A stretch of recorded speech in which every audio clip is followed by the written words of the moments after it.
V3 news లక్ష్యం సమాజైతే నేను మానస ముందుగా హెడ్లైన్స్.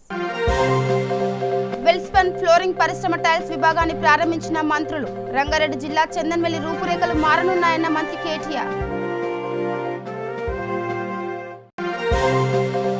బక్రీద్ కు ముస్లింలు ఎవరు గోవధకు పాల్పడవద్దు. హోంశాఖ మంత్రి మహమూద్ అలీ విజ్ఞప్తి.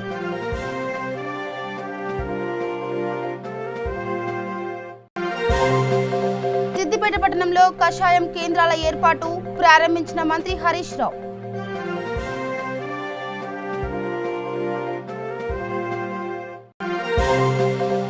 బక్రీద్ పండుగ నిర్వహణపై కర్నూలు జిల్లా కలెక్టర్ సమీక్ష. అధికారులకు దిశానిర్దేశం చేసిన పాలనా అధికారి.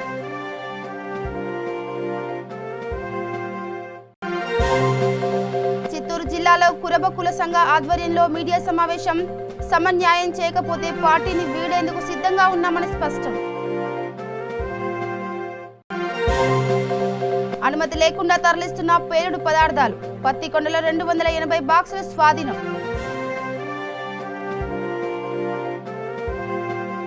ఇక డీటెయిల్స్కి వెళ్తే రంగారెడ్డి జిల్లా చందన్వెల్లికి అనత కాలంలోనే అనేక పరిశ్రమలు రానున్నాయని, తద్వారా ఈ ప్రాంత రూపురేఖలు మారిపోతాయని రాష్ట్ర పరిశ్రమల శాఖ మంత్రి కె తారక రామారావు అన్నారు. చందన్వెల్లి పారిశ్రామిక వాడలో ప్రపంచ ప్రసిద్ధి చెందిన వెల్స్పన్ ఫ్లోరింగ్ పరిశ్రమ టైల్స్ విభాగాన్ని మంత్రి కేటీఆర్, విద్యాశాఖ మంత్రి సబితా ఇంద్రారెడ్డితో కలిసి ప్రారంభించారు. టెక్స్టైల్స్ ఉత్పత్తుల విభాగానికి భూమి పూజ చేశారు. పరిశ్రమల స్తూపం వద్ద ప్రత్యేక పూజలు నిర్వహించి వెల్స్పన్ లోగోను ఆవిష్కరించారు. వేద పండితుల మంత్రోచ్చారాల మధ్య పూర్ణ కుంభంతో మంత్రుల బృందానికి నిర్వాహకులు స్వాగతం పలికారు. అనంతరం హరితహారంలో భాగంగా మొక్కలు నాటారు. ప్రపంచవ్యాప్తంగా పేరెన్నికగా కలిగిన కంపెనీ తెలంగాణకు రావటం, గుజరాత్ తర్వాత తెలంగాణలోనే పెట్టుబడులు పెట్టడం సంతోషంగా ఉందని మంత్రి కేటీఆర్ పేర్కొన్నారు. ఇక బక్రీద్కు ముస్లింలు ఎవరు గోవధకు పాల్పడవద్దని హోంశాఖ మంత్రి మహమూద్ అలీ విజ్ఞప్తి చేశారు. బక్రీద్ సందర్భంగా తీసుకోవాల్సిన చర్యలపై డీజీపీ ఎం మహేందర్ రెడ్డితో కలిసి లక్డీ కపూర్లోని తన కార్యాలయంలో సమీక్షించారు. అనంతరం ఆయన మాట్లాడుతూ రాష్ట్రంలో ఎంతో మత సామరస్యం ఉన్నదని, సీఎం కేసీఆర్ అన్ని మతాలకు సమాన ప్రాధాన్యం ఇస్తున్నారని చెప్పారు. ఇదే సోదరభావం కొనసాగేలా బక్రీద్ జరుపుకోవాలని సూచించారు. హిందువులు ఎంతో పవిత్రంగా భావించే ఆవులను బక్రీద్ సందర్భంగా బలి ఇవ్వవద్దని ముస్లింలను కోరారు. మేకలు, ఇతర జంతువుల రవాణాలో పోలీసుల సహకారం ఉంటుందని, ఆవులను తరలించే వారిపై కేసులు నమోదు చేయడంతో పాటు జైలుకు పంపుతారని హెచ్చరించారు. సిద్దిపేట పట్టణంలోని 4 చోట్ల కషాయం కేంద్రాల ఏర్పాటుకు మంత్రి హరీష్ రావు శ్రీకారం చుట్టారు. కషాయంతో పాటు వేడి నీళ్లను అందించే యంత్రాలను కూడా ఏర్పాటు చేయించారు. తన సొంత ఖర్చులతో ఈ కార్యక్రమాన్ని చేపట్టారు. ప్రజలకు ఉచితంగా కషాయాన్ని, వేడి నీళ్లను నిరంతరం అందుబాటులో ఉంచడానికి చర్యలు చేపట్టారు. పట్టణంలోని ముస్తాబాద్ చౌరస్తాలో కషాయం కేంద్రాన్ని ఆయన ప్రారంభించారు. నాణ్యమైన సుగంధ ద్రవ్యాలు, రోగ నిరోధక శక్తిని పెంపొందించే ముడి పదార్థాలతో కషాయాన్ని తయారు చేయడానికి ప్రత్యేక బృందానికి ఈ బాధ్యతలు అప్పగించారు. కాగా సిద్దిపేట ప్రాంతంలోని హోటళ్లు, రెస్టారెంట్లలో ఇకపై వేడి నీళ్లు అందించే విధంగా ఏర్పాట్లు చేయాలని అధికారులను ఆదేశించారు. అదేవిధంగా గతంలో మనం వేసవి కాలంలో చలివేంద్రాన్ని ఎట్లయితే ప్రారంభించామో, వేడి నీళ్ళ కేంద్రాన్ని కూడా ఒకటి ప్రారంభించడం జరిగింది. అంటే ముఖ్యంగా ప్రజలకు ఈ కరోనా లాంటి కష్టకాలంలో ప్రజలు వీలైనంత వరకు బయటకు రాకుండా ఉండాలి, స్వీయ నియంత్రణ పాటించాలి. తప్పనిసరి పరిస్థితుల్లో ఎవరైనా బయటకు వస్తే కూడా అన్ని జాగ్రత్తలు తీసుకోవాల్సిన అవసరం ఉంది. ముఖ్యంగా ఇప్పటివరకు మనకు తెలుస్తున్న దాన్ని బట్టి ఎవరైతే పొద్దున్నే కషాయం తాగుతున్నారో, గోరువెచ్చని నీళ్లు తాగుతున్నారో, మరి కొంత వ్యాయామము, ప్రాణాయామం లాంటివి చేసేటువంటి వాళ్ళు చాలా ఆరోగ్యంగా ఉంటా ఉన్నారు. అయితే కొంత రెక్కాడితే డొక్కాడని వాళ్ళు, పేదవాళ్ళు, రోజు పని చేసుకునే వాళ్ళు, తప్పనిసరి పరిస్థితుల్లో పట్టణానికి వచ్చేటువంటి వాళ్లకు మరి వేడి నీళ్ళు దొరికే అవకాశం లేదు, కషాయం దొరికే అవకాశం లేదు. కనుక ప్రజలకు ఈ ఉచిత కషాయ కేంద్రము, గోరువెచ్చని త్రాగునీరు అందుబాటులో పెట్టే విధంగా పట్టణంలో 3-4 కేంద్రాలు ప్రారంభించాలని నిర్ణయించాం. దాంట్లో మొదటి కేంద్రాన్ని ఇవాళ ప్రారంభించడం జరిగింది. తద్వారా కూడా ఇది ప్రచారం కూడా జరగాలనుకుంటున్నాం. ఎందుకంటే ఈ కరోనా నుంచి తప్పించుకోవడంలో చాలా సులువైనటువంటి మార్గం మనకున్నది. ఏది ప్రతి ఇంట్లో కూడా కషాయం పెద్ద విషయం కాదు, ఇది ప్రాచీనమైనటువంటిదే, మన ఇళ్లలో అందరూ చేసుకున్నటువంటిదే. ఇది చాలా ఎఫెక్టివ్గా పనిచేస్తుంది. కనుక దీని నుంచి అందరూ కూడా స్ఫూర్తి తీసుకొని అందరూ ఇళ్లలో ఉదయాన్నే ఖచ్చితంగా కషాయం తాగే విధంగా, ప్రతిరోజు సేవించేటువంటి త్రాగునీరు గోరువెచ్చని నీళ్ళనే త్రాగడం ద్వారా మిమ్మల్ని మీరు కాపాడుకునేటువంటి అవకాశం ఉంది. ఇది ప్రజలందరూ కూడా అలవాటు చేసుకోవాలని చెప్పి మేము కోరుతా ఉన్నాం. అదేవిధంగా పట్టణంలో కూడా ఇది 3-4 చోట్ల ఈ కషాయము మరియు వేడి నీళ్ళు త్రాగడానికి గోరువెచ్చని నీళ్ళు కూడా అందుబాటులో ప్రతి సెంటర్లో కూడా పెట్టాలని చెప్పి నిర్ణయించాం. దీన్ని సద్వినియోగం చేసుకోవాలని చెప్పి అందరినీ కూడా కోరుతా ఉన్నాం. అదేవిధంగా ఒక కోవిడ్ కిట్ కూడా ఎవరైతే హోమ్ ఐసోలేషన్లో ఉన్నారో హోమ్ ఐసోలేషన్లో ఉన్న వారికి కోవిడ్ కిట్ కూడా అందించాలని చెప్పి నిర్ణయించడం జరిగింది. అంటే వారికి ఒక పల్స్ ఆక్సిమీటర్ కానీ, ఒక థర్మోమీటర్ కానీ, విటమిన్ ట్యాబ్లెట్స్ కానీ, అదేవిధంగా టెంపరేచర్ కోసం ఇచ్చేటువంటి కోవిడ్ కోసం ఇచ్చేటువంటి ట్యాబ్లెట్స్ కానీ, కొన్ని మాస్కులు, గ్లౌజెస్ ఇవన్నీ కూడా ఒక కిట్ రూపంలో కూడా అందిస్తున్నాం. ఇక చిత్తూరు జిల్లా రేణిగుంట గ్రామ సచివాలయం ఎదుట వివోఏ సిఐటియు ఆధ్వర్యంలో నిరసన చేపట్టారు. రాష్ట్ర ప్రభుత్వం పెట్టిన గ్రేడింగ్ పని పద్ధతి వెంటనే రద్దు చేయాలని, ఈ పద్ధతిలో వేతనం కోత విధానాన్ని రద్దు చేయాలని డిమాండ్ చేశారు. బీమా సౌకర్యం కల్పించాలని ప్రభుత్వాన్ని కోరుతూ పంచాయతీ జూనియర్ అసిస్టెంట్ రాజశేఖర్ కు వినతి పత్రం సమర్పించారు. ఈ కార్యక్రమంలో సంఘమిత్ర అధ్యక్షురాలు లక్ష్మి, ఉపాధ్యక్షురాలు మనీలా, కమిటీ సభ్యులు మాధవి, సిఐటియు మండల కార్యదర్శి హరినాథ్ పాల్గొన్నారు.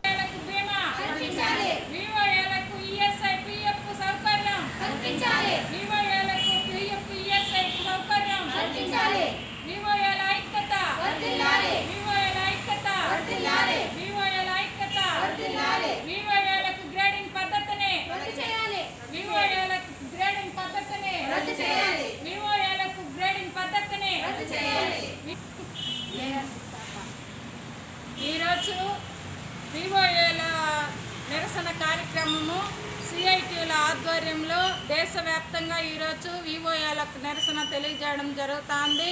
ప్రతి ఒక్క సచివాలయం దగ్గర వివోఏలకు డిమాండ్ కావాలనేసి నిరసనలు తెలుపుతూ ఉన్నాము. వివోఏలకు ఉపాధి కల్పించాలి, వివోఏలకు గ్రేడింగ్ పద్ధతిని రద్దు చేయాలి, 25 సంఘాల కంటే తక్కువ ఉన్న వివోఏలను పూర్తి వేతనం చెల్లించాలి, 25 సంఘాల కంటే తక్కువ ఉన్న వివోఏలను తొలగించరాదు, వివోఏలకు బీమా సౌకర్యం కల్పించాలి, ఈఎస్ఐ పిఎఫ్ సౌకర్యం కల్పించాలి. ప్రత్యేకంగా వివోఏలకు గ్రేడింగ్ పద్ధతిని పెట్టి 8,000 జీతంలో కూడా వాళ్ళకి కోత కోసారన్నమాట. గ్రేడింగ్ పద్ధతి పెట్టి 7,000, 5,000, 3,000 ఇలా గ్రేడింగ్ వారీగా వేతనాలు చెల్లించడం జరిగింది. అదే పద్ధతిని మానుకోవాలని ప్రభుత్వాన్ని డిమాండ్ చేస్తూ ఉన్నాము. వివోఏలు చేసే ప్రతి ఒక్క పని ప్రభుత్వ పని మొత్తము ప్రజల దగ్గరికి అతి త్వరగా తీసుకెళ్ళి ప్రజలలో చైతన్యం చేస్తూ ఉన్నాము. వివోఏలు ఇచ్చిన మాట, సీఎం గారు ఇచ్చిన మాట నిలబెట్టుకోవాలి. 8,000 జీతభత్యం ఇస్తామని, గౌరవ వేతనం ఇస్తామని జీవో పాస్ చేయడం జరిగింది. ఆ జీవో పాస్ చేసిన తర్వాత వివోఏలు సంబరపడి సంతోషపడ్డాము. కానీ ఇప్పుడు గ్రేడింగ్ పద్ధతి పెట్టి వివోఏల వేతనాలను కోతకొస్తున్నారు. 25 సంఘాలు ఉంటే వేతనాలు 7,000 అని, 5,000 అని, 3,000 అని, పనిని బట్టి వేతనం చెల్లిస్తామని గ్రేడింగ్ పద్ధతులు పెట్టారు. ఈ గ్రేడింగ్ పద్ధతిని మానుకోవాలని ప్రభుత్వాన్ని మేము డిమాండ్ చేస్తూ ఉన్నాము. వివోఏలను ఎట్టి పరిస్థితుల్లో ఎవరిని కూడా తొలగించకూడదని కూడా మేము ప్రభుత్వాన్ని డిమాండ్ చేస్తూ ఉన్నాము. వివోఏలకు బీమా సౌకర్యం కానీ, ఈఎస్ఐ పిఎఫ్ కానీ కల్పించాలని ప్రభుత్వాన్ని కోరడం జరుగుతోంది. కరోనా వైరస్ వ్యాప్తి నేపథ్యంలో భాగంగా బక్రీద్ పండుగ నిర్వహణ ఏర్పాట్లపై కర్నూలు జిల్లా కలెక్టర్ జి వీరపాండియన్, జిల్లా ఎస్పీ కె ఫకీరప్ప కలెక్టరేట్లోని సునైన ఆడిటోరియంలో సంబంధిత అధికారులతో సమీక్ష నిర్వహించారు. ఈ సమీక్షలో జేసీ3 సయ్యద్ కాజా మోహినుద్దీన్, నగర పాలక సంస్థ commissioner DK Balaji, DRO Pullaiah, జిల్లా స్థాయి అధికారులు, ముస్లిం మత పెద్దలు పాల్గొన్నారు. చిత్తూరు జిల్లాలో కురబకులాన్ని రాజకీయంగా, సామాజికంగా, ఆర్థికంగా అణచివేస్తున్నారని కురబకుల సంఘం నేతలు ఆవేదన వ్యక్తం చేశారు. కుప్పం పట్టణంలోని తిరుపతి గంగమాంబ దేవాలయ ప్రాంగణంలో నియోజకవర్గంలోని కురబకుల సంఘం నేతలు మీడియా సమావేశం ఏర్పాటు చేశారు. ఈ సమావేశంలో మాజీ కుప్పం వైస్ ఎంపీపీ శ్రీనివాసులు మాట్లాడుతూ నియోజకవర్గ స్థాయిలో కురబకులస్తులు 37% పైబడి ఉన్నారని, సుమారుగా 35,000 ఓటు బ్యాంకు ఉన్న తమను గత 30 సంవత్సరాలుగా టీడీపీ ఎన్నికల సమయంలో మాత్రమే ఉపయోగించుకుందని అన్నారు. పార్టీకి సేవలందించిన తమను పట్టించుకోవట్లేదని వాపోయారు. నియోజకవర్గ పరిధిలోని తమ కులస్తులు ఏకమై సమిష్టిగా పటిష్టమైన కార్యాచరణ ప్రణాళికను రూపొందించి త్వరలో నిర్ణయాన్ని ప్రకటిస్తామని పేర్కొన్నారు. కురబ కులానికి రాజకీయ, సామాజిక న్యాయం కోసం పార్టీని సైతం వీడేందుకు గాను సిద్ధంగా ఉన్నట్లు వారు స్పష్టం చేశారు. కుప్పం నియోజకవర్గం నుండి మా కురబ కమ్యూనిటీ తరఫున శాంతిపురం నుంచి పంచాయతీ పార్టీ అధ్యక్షులు చలపతి గారు ఇచ్చేశారు. అదేవిధంగా గుడిపల్లి మండలం నుంచి గోడెప్ప మాజీ సర్పంచ్ గారు ఈ కార్యక్రమానికి ఇచ్చేశారు. అదేవిధంగా గుడిపల్లి మండలం మాజీ సర్పంచ్ శ్రీనివాసులు గారు శ్రీనివాసులు గారు ఇచ్చేశారు. అదేవిధంగా మా కుల పెద్దలు మాజీ లైన్ ఇన్స్పెక్టర్ గారు రామప్ప గారు ఇచ్చేశారు. అదేవిధంగా సంగనపల్లి ఎంపీటీసీ గారు ముండత్మ గారు ఇచ్చేశారు. అదేవిధంగా నూలుకుంట మాజీ సర్పంచ్ గారు చంద్రయ్య గారు ఇచ్చేశారు. అదేవిధంగా మన రామ్ కుమారు కాన్స్టిట్యున్సీ యూత్ ప్రెసిడెంట్ ఇచ్చేశారు. అదేవిధంగా చంద్ర గారు మన జిల్లా కుటుంబ సంఘం తరఫున యూత్ ఉపాధ్యక్షులు వారు కూడా విచ్చేశారు. ఈరోజు ఈ చిన్న ప్రెస్ మీట్ ఏంటంటే కాన్స్టిట్యున్సీలో మా కమ్యూనిటీ మొత్తం 35,000 ఓటర్స్ ఉన్నారు. ఈ 35,000 ఓటర్స్ కూడా సుమారు 30 ఏళ్ళ నుంచి కూడా మేమంతా కూడా తెలుగుదేశం పార్టీలో పనిచేయడం జరిగింది. పనిచేసినప్పటికీ కూడా 30 సంవత్సరాల నుంచి కూడా 4 మండలాల్లో కూడా మాకు ఎక్కడా కూడా గుర్తింపు ఇచ్చిన దాఖలా లేదు. అది ఆ విషయం మా కమ్యూనిటీ నాయకులకు కానీ లీడర్లకు కానీ ఆవేదన వ్యక్తం చేస్తూ ఈరోజు ఈ యొక్క ప్రెస్ మీట్ని ఏర్పాటు చేయడం జరిగింది. ఈరోజు ఈ కోవిడ్-19 కారణంగా ఈ తిరుపతి గంగమ్మ గుడిలో మండలానికి 2-3 చొప్పున 10 మంది మాత్రమే సింపుల్గా ఒక ప్రెస్ మీట్ పెట్టడం జరిగింది. ప్రెస్ మీట్ పెట్టే ముందు 4 మండలాల్లో ఇంకా చాలామంది సర్పంచ్లు ఎంపీటీసీలు ఉన్నారు కాబట్టి వాళ్ళందరూ కూడా డిస్కషన్ చేయాల్సిన అవసరం ఉంది. కాబట్టి ఇప్పుడు మా కాన్స్టిట్యున్సీ మొత్తం కూడా కూర్చొని మేము కార్యాచరణ ఇచ్చేస్తాము. ఈ 30 ఏళ్ళ నుంచి కూడా తెలుగుదేశం పార్టీ మాకు టోటల్గా అన్యాయం చేసి ఏ మండలంలో కూడా సీనియర్ సర్పంచ్లు ఎంపీటీసీలను కూడా మొత్తం కూడా అనగదొక్కి ఈ 30 ఏళ్ళు రాజకీయం చేసినారు. కాబట్టి ఈ పార్టీ నుంచి కూడా ఈ తెలుగుదేశం పార్టీ నుంచి కూడా మా కమ్యూనిటీ అంతా అయినంత వరకు సర్పంచ్లు ఎంపీటీసీలు అంతా కూడా మూకుముడిగా వెళ్ళిపోయే పరిస్థితి వచ్చింది. కాబట్టి దీని గురించి దగ్గరలో మేము కార్యాచరణ ప్రకటిస్తాము.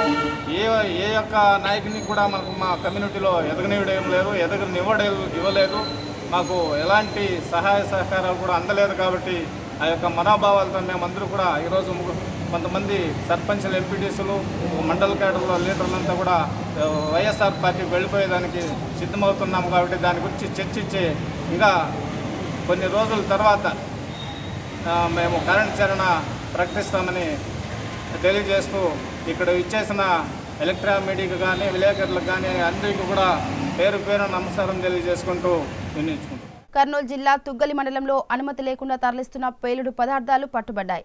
తెలంగాణ జడ్చర్ల నుండి కర్నూలు జిల్లా ఆస్పరి మండలం బిల్లెకల్లులోని వెంకటదుర్గ ఎంటర్ప్రైజెస్ చిరునామాతో దాదాపు 4.5 టన్నుల జిలెటిన్ స్టిక్స్ బూస్టర్ అనే పేలుడు పదార్థాలు ఓ క్వారీకి తరలిస్తుండగా వాహన తనిఖీల్లో పత్తికొండ అర్బన్ సిఐ డివి నారాయణ రెడ్డి స్వాధీనం చేసుకున్నారు. దాదాపు 280 బాక్సులు స్వాధీనం చేసుకుని డ్రైవర్ను అదుపులోకి తీసుకున్నట్లు సిఐ తెలిపారు. చింతచెరువు రస్తాలోని దస్తగిరి ఇంట్లో ఉన్న సుమారుగా 40 సంచుల్లో ఈ పీడిఎస్ రైస్ ఉండడం జరిగింది. వీటిలో సుమారుగా 21 క్వింటాలు ఉండడం జరిగింది. ఇవన్నీ కూడా సీజ్ చేసి కేసు కట్టి తదుపరి చర్య నిమిత్తం వాళ్లకు ఎంఆర్ఓ సార్కి అప్పగించడం జరిగింది. ఇందులో ట్రాన్స్పోర్ట్కు ఉపయోగిస్తున్న బొలరో వాహనాన్ని కూడా సీజ్ చేయడం జరిగింది. గతంలో కూడా ఇలాంటివి జరిగినాయి. గతంలో కూడా ఇలాంటివి కూడా 2 సార్లు కేసులు కట్టాము. దానిపైన కూడా సస్పెక్ట్ సీట్ కూడా ఓపెన్ చేశాము. గట్టిగా ఇతనిపైన కాబట్టి ఇక తదుపరి ఇటువంటి చర్య ఇక్కడి జరగకుండా గట్టి చర్య తీసుకుంటామని. ఇక కరీంనగర్లో జన సమూహంలో ఉన్న వ్యక్తుల్లో కరోనా లక్షణాలు పసిగట్టే పరికరాన్ని జిల్లా collector K Shashanka municipal commissioner కలిసి ప్రారంభించారు. ఐఐటి బాంబేలో మెకానికల్ ఇంజనీరింగ్ పూర్తి చేసిన సుశాంత్ రెడ్డి దీనిని కనుగొన్నాడు. జిల్లా collector K Shashanka Covid screening పరికరం పనితీరును పరిశీలించి సుశాంత్ రెడ్డిని అభినందించారు. All the data is stored internally, sir, and this can be connected to a server also. So మనకి ఎవరెవరు స్క్రీన్ అయ్యారు, what is the time, what is the vitals of that person is all recorded. And inkoti, if there is a red alert, a person's the camera captures the person's face, and we can, let's say security walaki, we can have the photo with the timestamp and the vitals at that point in time. So we're in touch with COVID-19 patient in the last 5 days. While the status amber color ఉంటుంది, it's not green. So amber ఉన్నట్టయితే మనకు automatic alert వస్తుంది that this is a potential high risk person who's walking in. Red ఉంటే it will be low again. So it also helps in identifying అది మనం security manual చేయాలంటే it's difficult. So this machine does all of that. So నేను ఒకసారి మీకు demo చేసి చూపిస్తాను ఎట్లా how does it work. So ఇంకా ఎక్కువ మనకు స్టోరేజ్ అయినట్టయితే we can connect it with the server. ఇందులో ఒక LAN cable facility ఉంది. We can put a LAN cable and we can extend the yes. So should remove the mask. It's better if we are doing facial recognition because this also acts like an attendance management. Cheyapena it's okay, but so typically we log sensors. So my temperature is 96.8. Here basically the sanitizer will come. Post that, oximeter to switch on. Now the oximeter is on. Just put my finger inside. Oximeter in the seconds is అంటే we are taking around 15 seconds and then pulse కూడా calculate చేస్తున్నాము. అది stable కావడానికి it takes about 15 seconds. Please remove your finger. So now it's my SpO2 is nice. And once it logs, It's taken an ambient temperature. It's taken could be pipette. So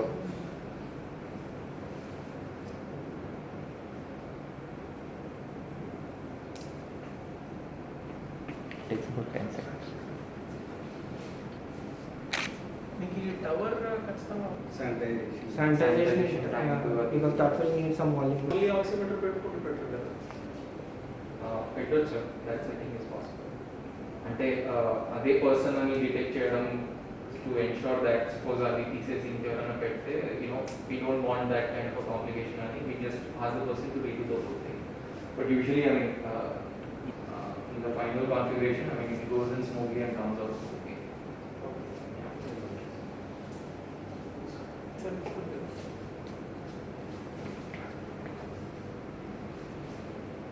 Is this working or something needs to be done? No, it's working. Just that you have to fit your full face inside the box.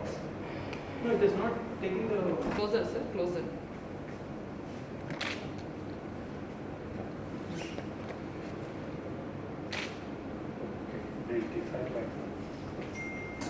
Temperature 95.1 and also wrong readings.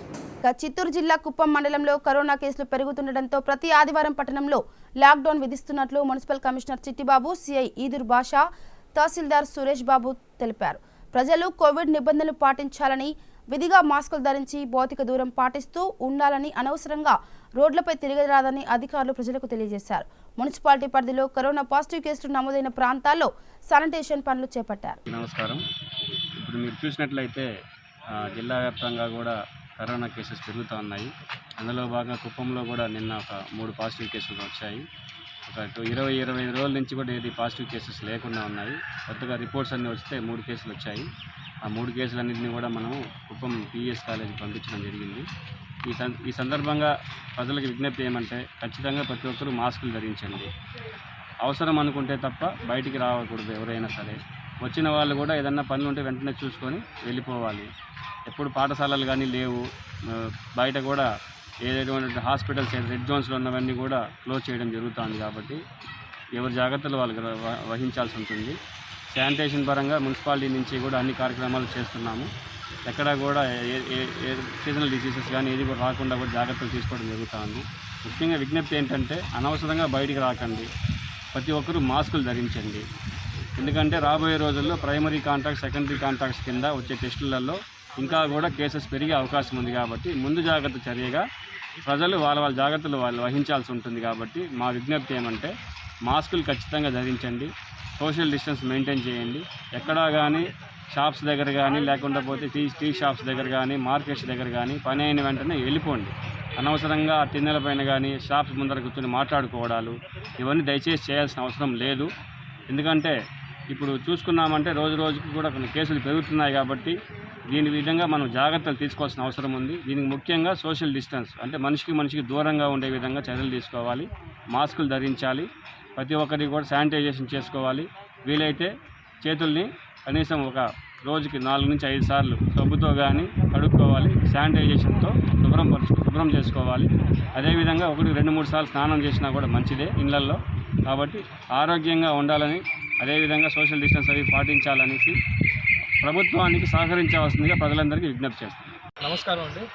Kuppam పట్టణంలో అంటే municipality ఏరియాలో దాదాపు ఈ లోపల ఒక 15-20 దాకా వచ్చేసాయి positive కేసులు. మనం అంతా జాగ్రత్త పడాల్సిన అవసరం వచ్చింది.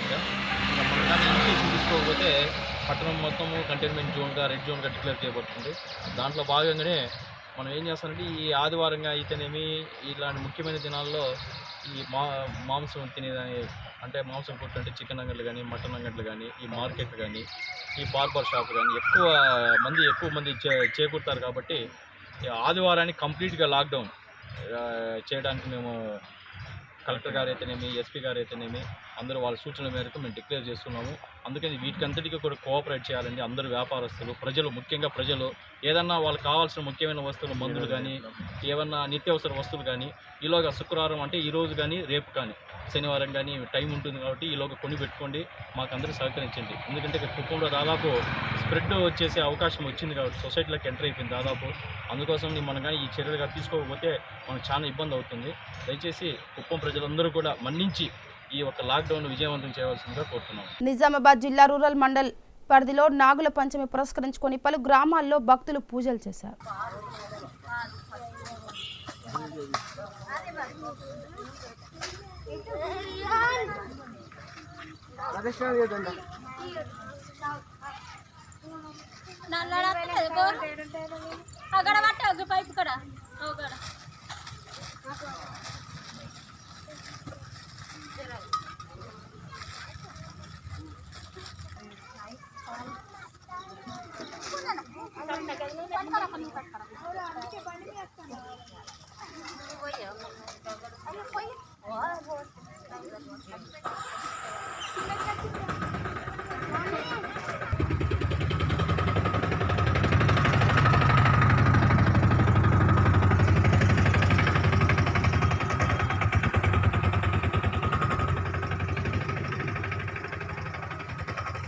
ఇక జగిత్యాల జిల్లా రాయకల్ మండలం కొత్తపేట గ్రామంలో స్వయంభూగా వెలసి భక్తజనులకు దర్శనమిస్తున్న శ్రీ రాజరాజేశ్వర నాగ్ ఆలయంలో నాగుల పంచమి ఘనంగా నిర్వహించారు. ఉదయం నుండి భక్తులు అధిక సంఖ్యలో పాల్గొని స్వామివారిని వేడుకుంటున్నారు. ఈ సందర్భంగా గ్రామ సర్పంచ్ బత్తిన రాజేశ్వరం మాట్లాడుతూ కరోనా విస్తృతంగా వ్యాప్తి చెందడంతో నాగుల పంచమి వేడుకలకు వచ్చే ప్రజలు, భక్తులు విధిగా మాస్కులు ధరించి సామాజిక దూరం పాటించేలా చర్యలు తీసుకున్నట్లు తెలిపారు. అందరికీ ముందుగా నాగుల చవితి శుభాకాంక్షలు. ఈ గుడి 1993లో ఇక్కడ వెలవడం జరిగింది. ఆ రోజు నుంచి దినదినాభివృద్ధి చెందుతూ భక్తుల కోరికలు తీరుస్తూ అందరి ఎక్కువ రావడం జరుగుతుంది. ఈరోజు నాగుల చవితి సందర్భంగా భక్తులకు అన్ని సౌకర్యాలు ఏర్పాటు చేయడం జరిగింది. అందరికీ మీటర్ దూరం ఉంచుతూ, శానిటైజర్ స్ప్రే ఉంచుతూ ఒక క్రమ పద్ధతిలో అందరినీ గుడిలోకి పంపించడం జరుగుతుంది. ఇక్కడ ఈ కొత్తపేట యూత్ సర్పంచ్ అందరిలో పాల్గొనడం జరిగింది. ఈసారి కరోనా మహమ్మారి ఉంది కాబట్టి ఇక్కడ చాలా చర్యలు తీసుకోవడం జరిగింది. అందరికీ మీటర్ డిస్టెన్స్ ఉండేటట్టు చేసినాము. భక్తులకు కావాల్సిన సౌకర్యాలు ఏర్పాటు చేసినాము. వేరే వాళ్ళని అంటే ఇతరులను సామాజిక దూరం పాటించమని ప్రతి ఒక్కరికి చెప్తున్నాము. అయినా కొంతమంది భక్తులకు రాకమని కూడా చెప్పినాం. ఇక్కడ అన్ని వసతులు ఏర్పాటు చేసినాం. శానిటైజర్, పోలీస్ సిబ్బంది ఏర్పాటు చేయడం జరిగింది. ప్రతి ఒక్కరు మాస్కులు పెట్టుకొని కంపల్సరీ సామాజిక దూరం పాటిస్తూ నాగన్నకు పాలు చేస్తున్నారు. అందరికీ భక్తులకు ధన్యవాదాలు. బులెటిన్ ముగించే ముందు హెడ్లైన్స్ మరోసారి. వెల్స్పన్ ఫ్లోరింగ్ పరిశ్రమ టైల్స్ విభాగాన్ని ప్రారంభించిన మంత్రులు. రంగారెడ్డి జిల్లా చందన్వెల్లి రూపురేఖలు మారనున్నాయన్న మంత్రి కేటీఆర్. బక్రీద్ కు ముస్లింలు ఎవరు గోవధకు పాల్పడవద్దు. హోంశాఖ మంత్రి మహమూద్ అలీ విజ్ఞప్తి.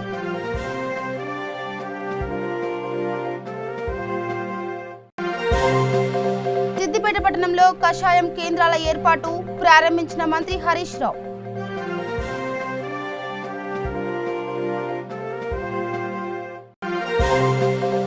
బక్రీద్ పండుగ నిర్వహణపై కర్నూలు జిల్లా కలెక్టర్ సమీక్ష.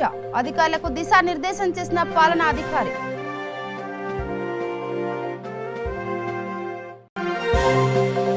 చిత్తూరు జిల్లాలో కురబ కుల సంఘ ఆధ్వర్యంలో మీడియా సమావేశం. సమన్యాయం చేయకపోతే పార్టీని వీడేందుకు సిద్ధంగా ఉన్నామని స్పష్టం. అనుమతి లేకుండా తరలిస్తున్న పేలుడు పదార్థాలు. పత్తికొండలో 280 బాక్సుల స్వాధీనం.